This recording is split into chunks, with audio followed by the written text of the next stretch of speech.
so excited to get your input. Throughout the presentation today, you'll have your opportunity to give us some feedback at the end. Will be provided by a QR code. And now I'll move aside and we'll let our Able City representative, Mr. Ricardo Solis, partner at Able City, guide us through this presentation. And again, thank you everyone for joining us.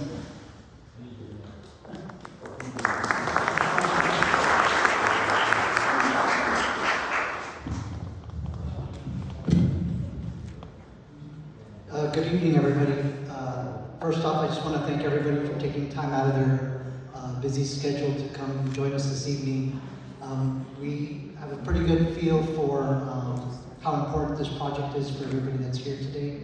So, again, thank you for coming and spending your time with us.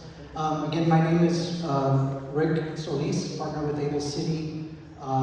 We were commissioned to work on a sort of a restoration plan for the building, and I'm joined here today by a few of our associates. Victor Montes is our project manager, and Ms. Sabrina Lopez is our community engagement representative. Lorena is also with us, and Alfonso in the back is part of our planning team that also helps with all of this community engagement. So we have a real brief presentation that we want to go through, just kind of give you an update of where we're at, some of the things that we found.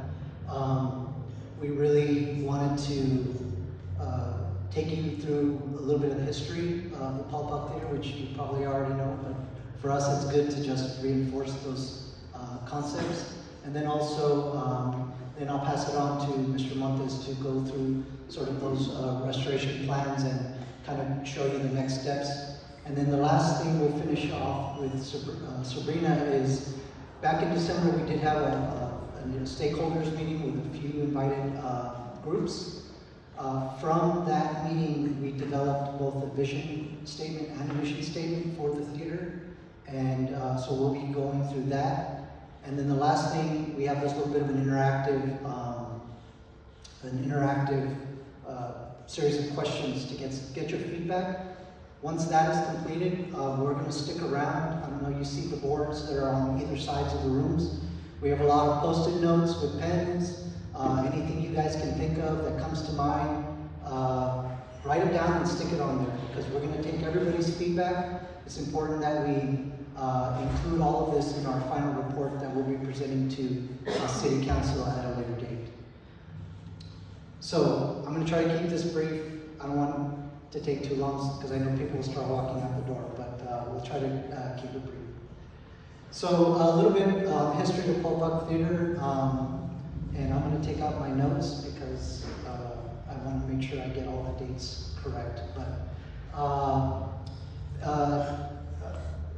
I guess Paul Poag, who was actually Paul Poag before he moved to Del Rio and changed his name, arrived in 1924, was working with the railroads, and after World War II World War I decided to come and make residence in Del Rio.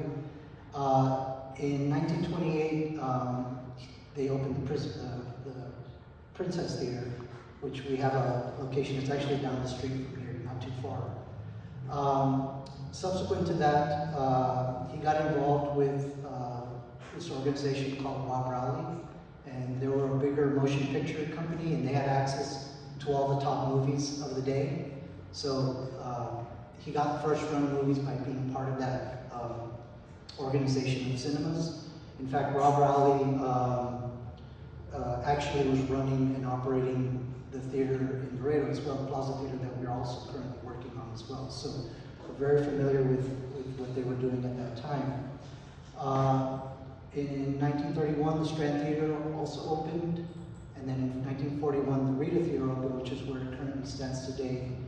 And I'll show you. So you can see in red, that's where the Princess Theater was located. The Royal Building was the building that was there before it was torn down and replaced by the movie theater that currently exists. So 1941, someone sent us this very beautiful picture of the theater in 1948. There's actually a lot of detail in this photo that we've been examining. to see how much of that we can possibly restore for the inside of that theater. But it's very beautiful. I'd really like to know more background about this picture because there's just women in the photo. There's like a few gentlemen in the back. I'm not sure what this meeting was about or what they were discussing, but it was probably during the war, so maybe something related to that. So in 1943, the theater burned down. And that's important to note. If you go to the building right now, you can actually see some remembrance of that. Some of the walls still have that charred smoke damage, or smoke stain, I guess, for lack of a better way of saying it. The impressive thing is that they rebuilt the theater in about 7 months. So they organized a bunch of people to come and get it rebuilt. I think Mr. Poag died, I believe, in 1953, somewhere in that range. And the theater operated up until the late 70s when it was sold. It was sold to a group, another theater group, and then they closed it down in like 1979. So the important thing here is that in 1980, the Paul Poag Theatre was given to the city.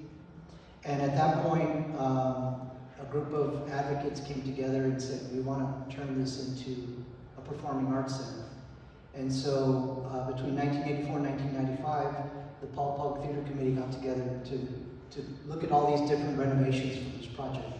And that pretty much is how it exists today. So we want to make sure that we thank, the people that came before us that kind of got the theater to where it was, because it was just a movie house before, and now it's so much more than that. So again, real brief introduction into the history of the project. I'm going to pass it on to Victor so that we can go over some of the things that we found during our assessment. Hello. Thank you. So again, thank you all for coming. My name is Victor Montes. I'm going to be talking a bit about what we've done as Able City and what we've worked with the city. And so, real quick, we've gone over I'm just going to continue on. We've done the site survey where we've been able to locate the building and the utilities and all the services that are around it. So we've been able to put that together and kind of pinpoint the building and where it is. And with that, we've also figured out that there are some utilities that need restoration and that sort of thing. We are also working along and creating an assessment report. So we gathered a team of engineers that walked the building, took some pictures. We pretty much went in there, kind of walked it around and kind of experimented with the things, turning on lights, water, making sure fixtures, wiring, that sort of thing. And so we're putting this report that we're calling the assessment report. It's 4 chapters broken into these 4 different ones: the history, the existing conditions, and the drawings, which you can kind of see that are outside along the walls. We'll also have a portion for visioning and preliminary design, which is later on in the schedule, but that's where we talk with the city on what expectations we have of them for the future. And then we'll have an economic analysis and urban analysis on how the theater will impact the development of the community and the surrounding areas. So a little bit of how we got here. We hired an engineering team that did a building scan for us. So they came out here, they set up cameras throughout, and they literally scanned the building, and then they come up with a mesh that helps put these pieces together. And I kind of wanted to show a little about what that entails. So bear with me. So what they end up sending to us is almost like a Google Maps street view, where you can literally walk around the building, do some exploration, and that comes really handy to us so that we know what we're getting ourselves into, we know what's there, we're not just guessing, and it's very thorough, enough to where you can even go outside. Oops. There you go, it's loading. So you can see the people that they're scanning, but so we have a good sense of what is there. We get sizes, heights, you name it. So we took the time to really get in here and get a sense of what we're working with, because again, we don't want to make any guesses when it comes to restorations.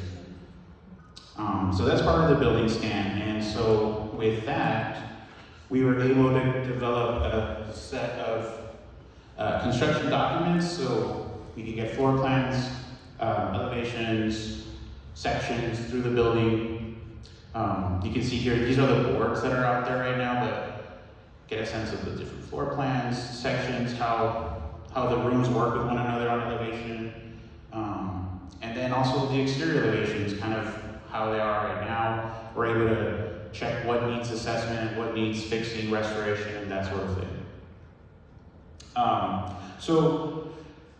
We realized the building was closed down due to some issues that arise during inspections, and these are some of the items that we know are what the theater is going through right now. So these are the issues that we kind of want to tackle right off the bat. We're going to be working with the city when it comes to the visionary preliminary design to make sure that all of these items are addressed. And here, I have pictures of just what exactly it entails. So the canopy, the structural is failing, so we want to make sure we bring that back. It is a marker for the theater. It's a language that speaks architecturally, so we want to make sure to bring that back. The entrance ramp right now is not ADA accessible, so we want to make sure that people are able to come in here and have an entrance that's accessible to all. We're going to be working on our fire riser, the fire suppression system. There's currently one in the concession, so it's kind of in the way. We want to make sure that it's divided, that there's no injuries or that sort of thing, so it's kind of a safety issue. Also, the fire lane, we want to make sure that it's accessible for the fire department, so whenever they come in and connect, they have access and kind of clear direction. The stage right now does not have any ramp, so anyone with a wheelchair can get on there, so we want to make sure that we do have that accessibility for them. Same thing outside, there is a ramp, but the slope of the ramp is too steep, so anyone with a wheelchair would struggle. We did find that there were some electrical issues and wiring. Over time, I guess that the wiring kind of worn out, and so there were some issues with electrical throughout the building. We want to make sure that everything is taken care of and looked at, so we'll be assessing that or addressing that. Same thing for seats. Getting to the seats, the ramps very steep. There's no ADA seating throughout the theater, so if you're in a wheelchair, you can't come in and sit down anywhere. And then there's no accessibility to the second floor right now. So we're going to be trying to tackle these issues along with the city, and just reiterating, these are the same list from the beginning, just again, that's how important it is for us that we need to make sure that these are addressed before we open the building. And so with that, we're going to be talking with the city to make sure that not only do we address those code compliant issues where we're talking as tier 1, our report is going to be broken down into these different categories of these are the issues that we need to take in first. So we're calling those tier 1. And then we're going to have some items that are tier 2, which are just like maintenance, what needs to be fixed on the spot. If there's budget for that, we can fix it then and there, that sort of thing. So that's more maintenance. And then number 3 is how to make the building beautiful again, right? So it's already a work of art. We want to make sure that we're not limiting ourselves to what's there. We want to provide those options to the city, but still addressing and staying within budget. So we're marking that as category 3, future, maybe long future. So we are going to be working with the city and getting them a cost estimate so that we stay within budget. We're going to be working with them to make sure that it's something that's possible. And so for the schedule, these are a couple of meetings. These are a couple of meetings that we've already had. We've already met with the city, met with stakeholders. We had a public meeting, which is today. So we're counting that today. And then we're going to be finishing the report late February. We have submitted to the city a draft, very rough draft, but kind of giving them a sense of what's to come next. We're hoping to finish that final report by mid-March, and then we can start with the visioning and preliminary design by the third quarter fiscal year. And so here is Sabrina. Thank you. Hello. So back in December, we gathered some stakeholders for the Paul Poag Theatre, and we met with them and kind of had a discussion on feedback, and I'm going to talk a little bit about that. So in doing our research, we seen that the Paul Poag Theatre was used for many, many different types of events, and something that we discussed with the stakeholders was what kind of events would you all like to have at Paul Poag, while acknowledging all of the events that have come to pass already. So you all had quite an array of events. You've had plays, live music, and more. So comedy show and movies at the Paul Poag Theatre, and it's even used as a community space for ceremonies, and it's even been used for funerals, we heard. Weddings, yeah. I'd even seen that somebody hosted like a murder mystery party at the theater. So kind of like a private event type of situation. So what did we learn from the workshop? We asked people what kinds of services they wanted to see. And one of the biggest things was hosting road shows and professional acts. So concerts and people coming through and being able to host the road shows there. Performing arts, more of that. Dinner theater, set design, dance recitals, piano concerts, competitions, and then also booking the theater for private events, which seems to kind of already have happened in the past. And then other community entertainment. So someone mentioned pro wrestling, even pageants and film festivals. Another thing we did with the committee was form the guiding principles for the theater. And so we came up with these 4 together. Paul Poag Theatre should be an iconic landmark of downtown Del Rio. It should be authentic, remain true to Del Rio's culture and history. It should be accessible. It should be welcoming and affordable for everybody, and starving artists and the like. It should be commemorative. It should honor and celebrate its history.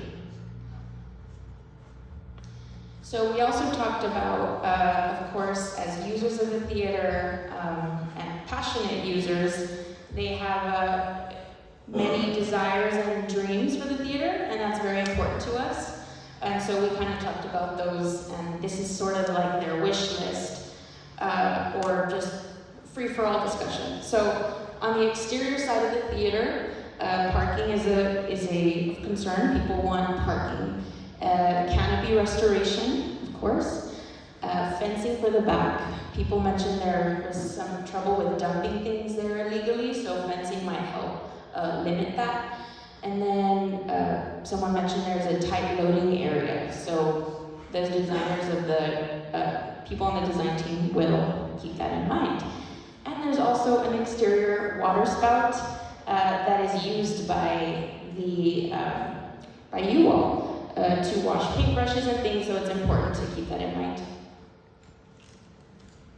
And then the interior. So storage is important. Some people mentioned storage above the green room and kind of in a loft situation. And then there's the fire riser in the concession that has to be closed off.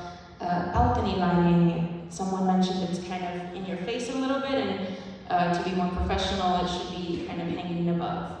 And then some restrooms. This is kind of goes hand in hand with the road shows. Sometimes they'll use the showers, so kind of just having a functional restroom. And then also bringing back the green room. So we also formed a vision statement and a mission statement. So this is the vision statement. The historic Paul Poag Theatre is the cultural home for performing arts that provides a platform of opportunity to showcase local talent and beyond. The mission statement. The Paul Poag Theatre provides the richness of a quality venue for its visitors and its community to express themselves creatively and to experience cultural events and performances, because every first-class city has a first-class performing arts center. So that was formed together with the community. And that concluded our stakeholder workshop. And so now it's time to gather everybody's feedback here. And so we have this activity. If you all will join us, and if you all have a cell phone, you can scan this QR code and we'll walk through the activity together. If you prefer to use a paper and pen, we do have some forms that Lorena and Victor here will help pass out. I do realize there's not a table for you all to write, but there is no rush to fill this out. We will be here until this thing is over, so you can just fill it out at your own pace and send it along to us before you leave, and you can pass it out to any one of us. We have our name tags right here. So were you all able to access the activity? We do recommend you do it if you can do it on the phone, just because it's going to get live fed. Yes. So you will see the results as it's on, as you all enter it. So. I will pause a moment and let everybody get situated on their phones for a bit. If you could and Alfonso will be in the back, has a QR code if you guys need that. There's also a QR code on the wall. If you prefer the paper, if you could raise your hand. Yeah. Anybody else? There's someone back there.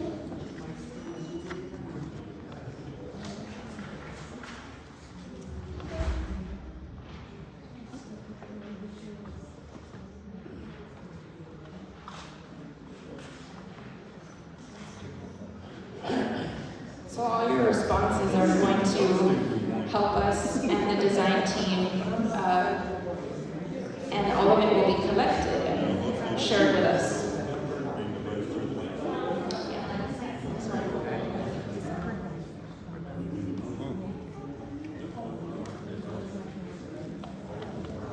The Miss Valley Texas Pageant 2022. Live music. Matilda, or any upstagers, please. George Lopez. The upstagers. Plays. Dance shows. Christmas concert performance. Music concerts. Upstagers, lots of plays. New here. That's good too. We want to talk to you. Yeah, Raymond Orta. Miss Valerie Pageant, comedy show. New here, welcome. Me too. Upstagers performances. Chicago musical. Casa de la Cultura, Pastorela Bailes y Cantos. New here. You ran for Miss Del Rio. Cool. Okay. We could probably be here forever. But this is to get y'all going down memory lane. I hope it worked. And please continue to fill in. Yeah. We're still gathering all of these. Yes, we are. So we'll move on to the next question. Matilda. Okay. So now, how often did you visit the Paul Poag Theatre when it was open?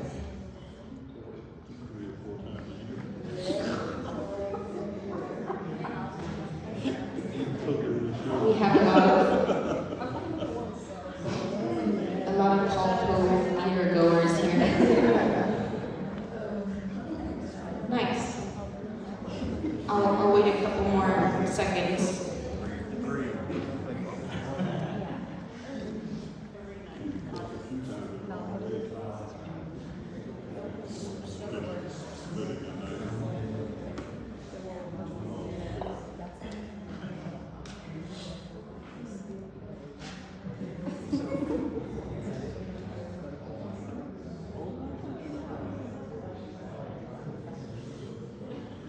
Where are my new here people? Yes. Should be never. It doesn't have one that says every 6 weeks. Every 6 weeks. Every night. Nightly.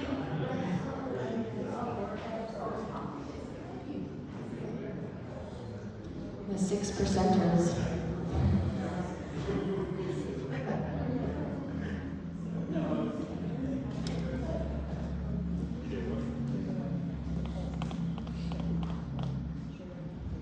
Okay, move on to the next question. These are open-ended, so what makes the Paul Poag Theatre special to you? So it could be, yeah, go ahead, write paragraphs, we want to hear it all.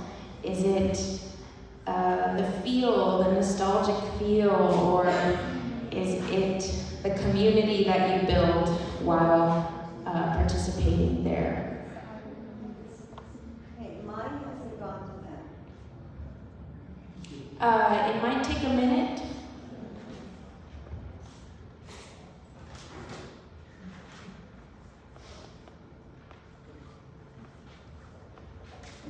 Has it popped up yet? Yeah, let me see if I can do it.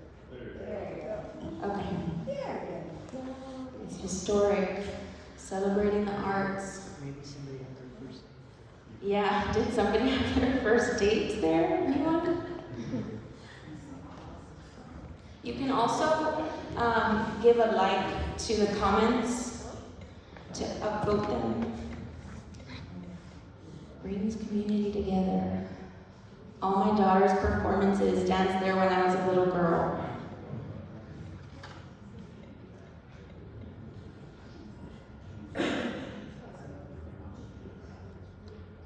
Main Street anchor, yeah, it's important for downtown.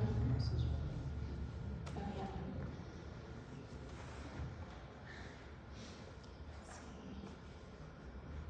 It takes me back. Performing on stage. Yeah, a lot of it was, part of it is being an outlet for creativity. New memories, meeting people maybe.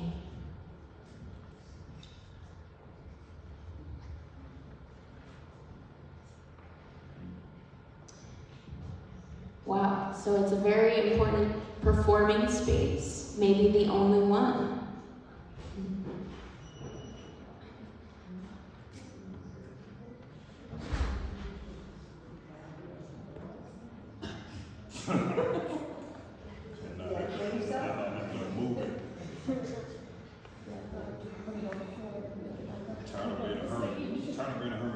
Let's go down to the bottom. Ballet in the spotlight.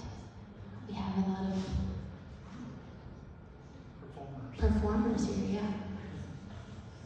Arts and culture are essential to this community and visitors. Brings all types of people together from everywhere and gives a glimpse of the community from those visiting with the military and others. Brings the base personnel. Oh, it's moving on me. One of the most beloved spots in the town. We feel that. We do. Okay. Let's see. Poured his heart into the theater. Awesome. Okay, guys. I'm going to move on to the next question. What did you like to see when you would go to the Paul Poag Theatre? So, did you like to see plays, comedy shows, or did you like to see, maybe it was the comfy chair that brought you there, or it was the musicals, which are actually really good. Music concert.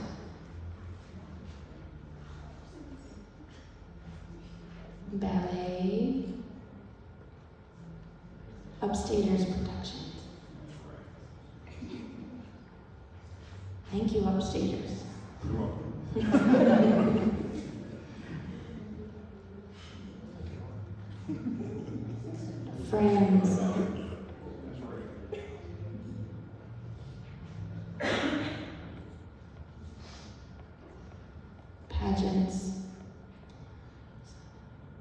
amazing performances, comedy, the Nutcracker in December, an actual theater with curtains and elevated seating. That's an important one. Very important. Popcorn, yeah. What did the concession stand have to offer that you liked?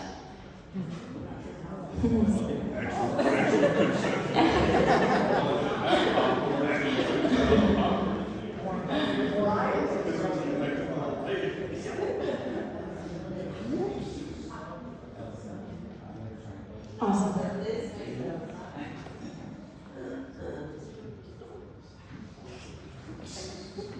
Always friendly faces in the front of house to welcome you in, cozy atmosphere.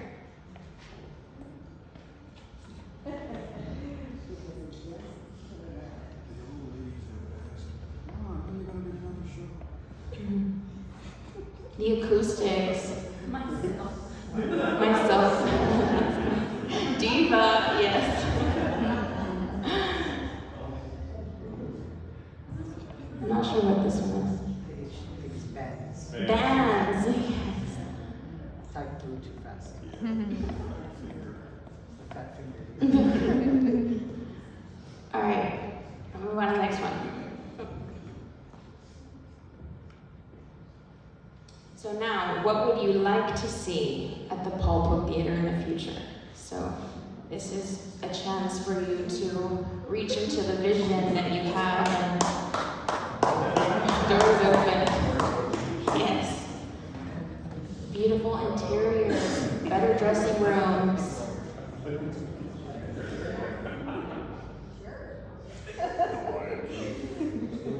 More open backstage, so more room maybe for the backstage. Separate dressing areas for men and women. Vintage lighting. Opening day. More upstage productions.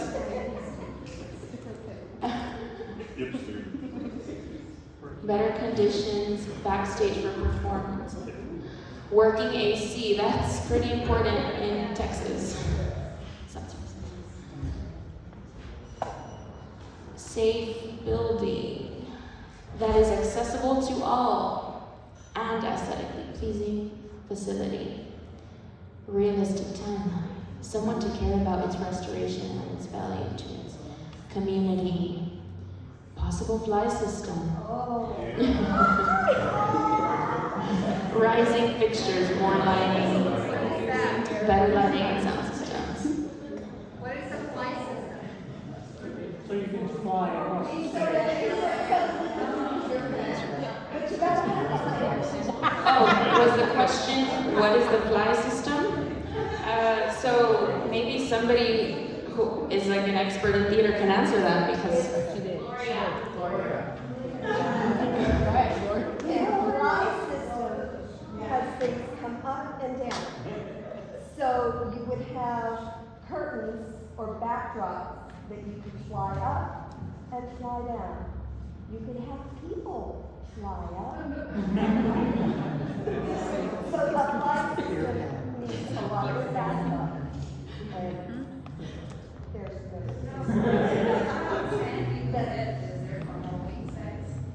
well, expanding for wing space. sorry. She's talking about expanding wing space. Okay, expanding wing space. That would be sideways, which means we would have to go into other buildings and other properties. Lilo and Stitch. Grew up on that. Safer stage floor, no splinters. More concerts, film festival, plays, open. Yes. All right, I'll give it a few more, maybe a 30 seconds or so. Thank you all for your feedback. Just keep looking at the bottom, see what's coming in. Okay. beautiful restoration. Okay, cool. Well, this, I believe it's the last one. Let's check. Thank you. Yes. Yeah. Thank you, Sabrina. So I just wanted to, from, all of our, again, just to thank you all for coming out here tonight. We hope that if you think of any other additional feedback, we're going to be here longer. So we'd love to sit and talk with you all one-on-one if need be. We really want to get that feedback. It's important to note that as we work through the next phase, and I just wanted to touch upon what Victor mentioned about the different tiers. So based on the feedback that we're getting from both the city and from the public, really the utmost thing is to get the theater open. So, ASA. yes, absolutely. So in completing the first part of our assessment report, we've identified those items that we think need to be addressed right away, and we'll be working on a schedule with the city. I think the way we're going to approach this is doing it in a couple of different phases. Once the theater is open, if we want to make more improvements, we can certainly do that, but at least that way the community has their space back. I did hear about dressing rooms and bathrooms, and those are things that are probably on that second tier of improvements, right? And we'll certainly put a price to that to see if the funding from the city can take care of that. We are also, as part of this, and it's not mentioned, we're actively working on getting the building on the National Historic Registry. Yeah. So by doing that,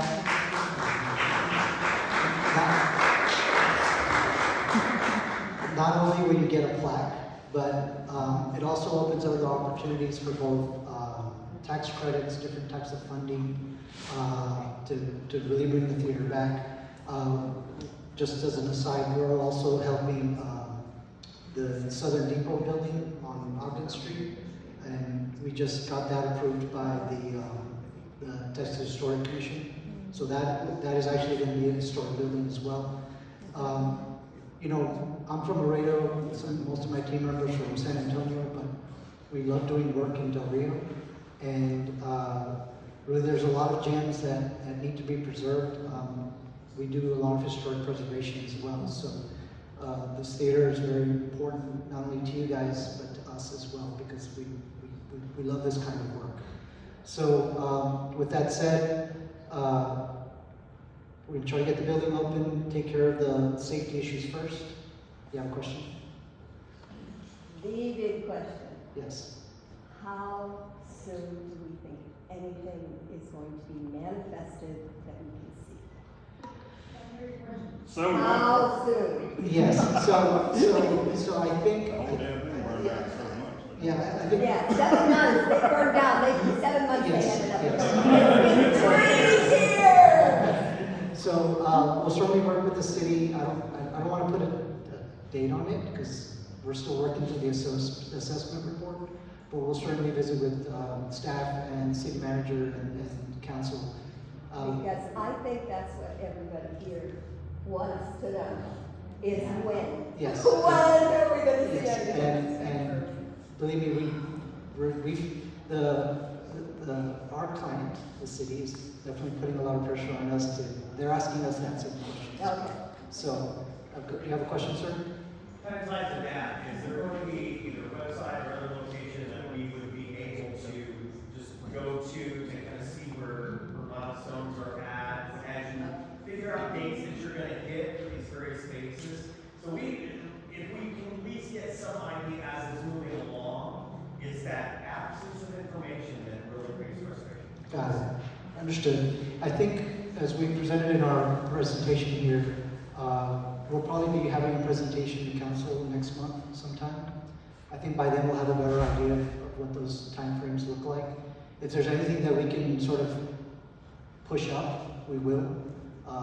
That's why I keep saying that we want to get the building open. I will also say that as we go through the process of getting it on the National Historic Registry, that once it becomes a historic building, there's some leeway that we get with both from a building code perspective and from an accessibility perspective.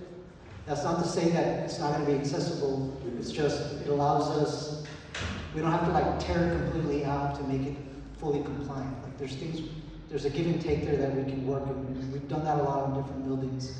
You know, we talked about the stage ramps on the side, you know, maybe we do one, or maybe there's a lift or something. You know, those are the things that we're still working through right now and trying to analyze that from a budget perspective. So I think when we make our presentation to council, those dates will be better detailed, defined, yes.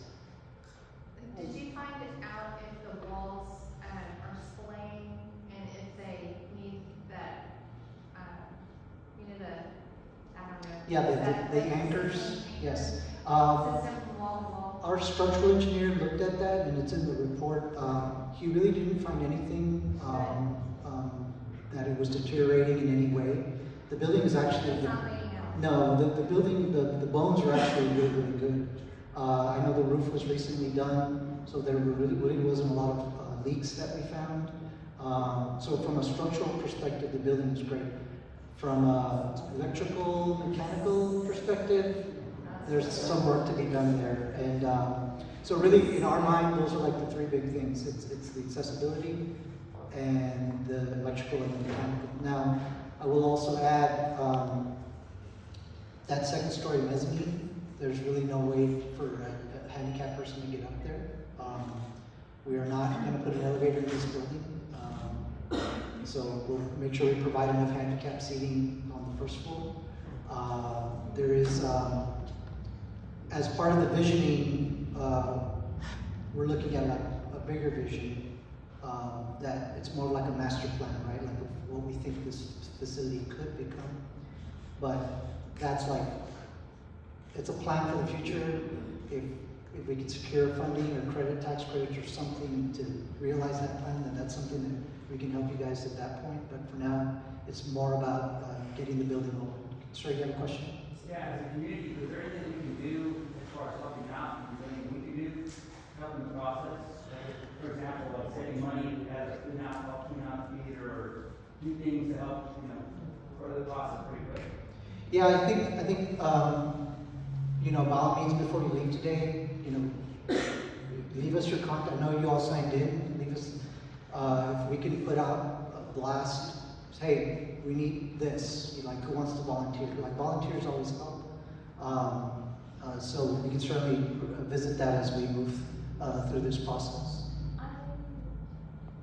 Go ahead. Somebody, but go ahead. I have two questions. Okay. Are we aware of what the budget is, or did I miss that because I came in late? And also, being able to get to be a historic building, does that open up for opportunities for grant funds? Yes. So the first question, I'm not sure exactly what the budget is that we're working with. It's approximately 3.5. Okay, yeah, so that's the budget. and as far as, yes, so once the building is registered, then it opens you up to both grants and tax credits, like I mentioned. Now, as a city, the city of Del Rio cannot get those tax credits because that's really for private companies, but if an organization that operates the theater says that we want to apply for those, then that's certainly something that can be done. The other things we've seen is where we take some funding and then leverage it, you know, for additional funding to be able to get those things that you want. But as part of our report, we will have a cost estimate for all of these things.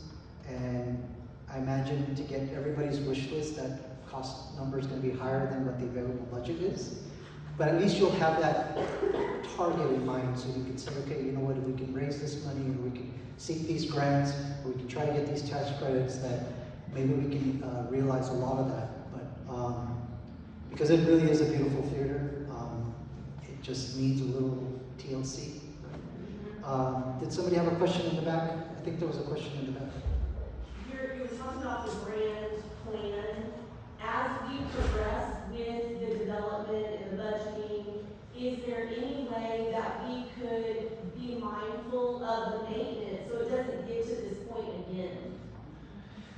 Absolutely, and that's part of that's part of when we do these assessments. A lot of times that whoever's that operator, I mean, I understand the city operates it, so you know that's just something that needs to be included. You know, there's operation and maintenance on every building. Do you want So to? we have a facilities division now, and our facilities division will be working with the manager of the theater to make sure that maintenance is handled. And we have Scott here who oversees the facilities division. Scott, you're the man. So he not only addresses all of our city facilities, but he'll be addressing this one as well. Great. You go ahead. So 3.5 is just to get the doors open, like what, or is that? Well, we're gonna try to make that 3.5 go as far as we possibly can, so I'm hoping that with that 3.5, it can be, get it open, maybe even fix the dressing rooms, or, you know, we'll analyze that, but we're gonna really approach, you know, the big thing that we haven't mentioned, that I think is probably one of the first things we need to do is fix the canopy in the front. Because that, honestly, in talking with our historic consultant, he said, we can't get this building registered unless we put that canopy back. So that's probably the first thing we need to do. Any other questions? That's awesome, hands up. Well, again, we're here, I did want to just mention, I know we were hired to be the designers and all that, but at the end of the day, we're not the end users, you are.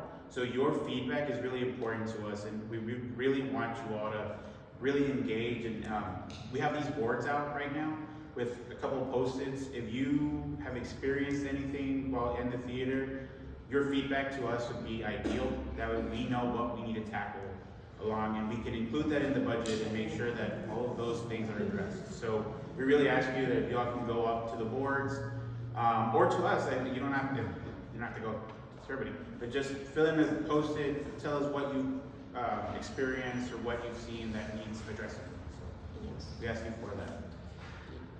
go ahead. Yeah, I just, what Vic mentioned, the floor, I think, is open for you all to view the boards at this point, and there are sticky notes there, so you can write your comments and place them on the board. So feel free to do that. I don't know if Rick, you have any closing comments. No, my only closing comment is I think there's some refreshments in the back if you all want to grab some. And again, thank you all very, very much for your time this evening. You know, everybody's very busy, so we appreciate you all coming, and we'll be hanging out here. So thank you again.